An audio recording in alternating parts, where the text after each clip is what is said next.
There's a phrase that people often say after something painful happens. Everything happens for a reason. Usually it's said with care. Someone says it because they want to comfort you. They want to make sense of something that feels unbearable. But for a lot of people, this phrase doesn't actually bring any peace or comfort at all. Because what it sounds like is, this happened on purpose, or that the pain was necessary, or that this was assigned.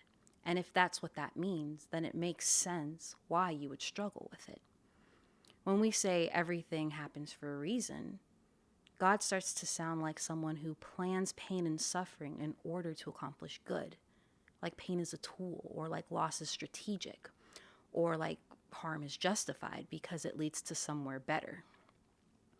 That version of God, though, he doesn't feel loving at all. And if that's the God you were taught to trust, it makes sense that something in you would resist. So here's where we need to slow down and relearn God. Christian faith does not present God as the assigner of all pain. It presents God as a faithful presence in a world where pain exists. Those are two very different attributes. One says that God needs suffering. The other says that God meets us in it. And this is the distinction that often gets lost. God's ability to redeem is not the same as God assigning a reason to everything that happens. The heart of Christian hope isn't that everything is intentional. It's that nothing is abandoned. God doesn't have to cause harm in order to bring healing. God doesn't have to design loss in order to restore meaning.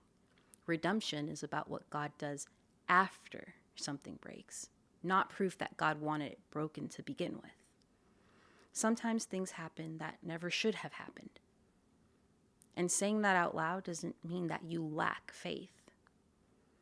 Sometimes the most faithful thing we can do is refuse to explain pain away and still believe that God is near.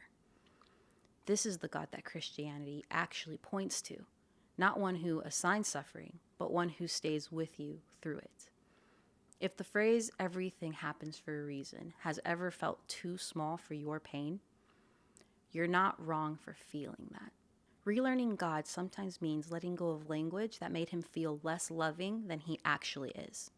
I've linked optional further reading below. If you want to know why Christians say this and how scripture is often misused, it's a safe place to look. But if not, that's okay. You don't have to figure this out today. Sometimes faith looks like trusting God's presence without trying to justify the pain.